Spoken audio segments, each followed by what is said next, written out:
கவசம் அப்படின்றது என்ன, அதோட பயன் என்ன, அது எதுக்காக யூஸ் பண்ணுவாங்க? பொதுவாக கவசம் அப்படின்னா பாதுகாப்பு வளையம்.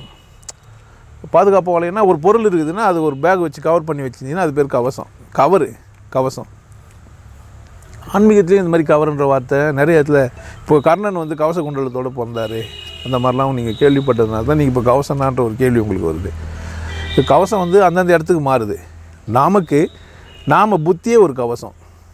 எதுனா இதை செய்யலாம் இதை செய்யக்கூடாதுன்னு ஒரு எண்ணம் உள்ளுக்குள்ளேயே தோணினே இருக்கும்.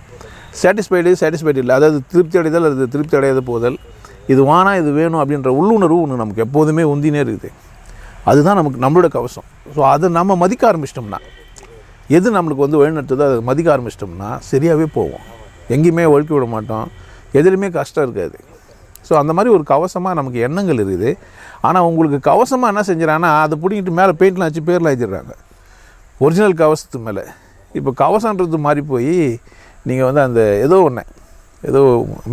ஆன்மீகன்ற பேரில் ஏதோ ஒரு போர்வை ஒன்று போட்டிருந்தீங்கன்னா அது உங்களுக்கு கவசமாகிடுது. பொதுவாக கூட்டத்தோடு போயிருக்கும்போது நீங்கள் ஒரு பாதுகாப்பாக உணர்கிற மாதிரி என் சமூக மக்கள் அப்படின்னும் போது, இல்லை என் ஜாதிய மக்கள், இல்லை என் மத மக்கள், இல்லை என் நாட்டு மக்கள், இல்லை என் மொழி மக்கள் அப்படின்னு சொல்லும்போது நீங்கள் அதை ஒரு பாதுகாப்பாக நீங்கள் நினைக்கிறீங்க. உண்மை அது இல்லை.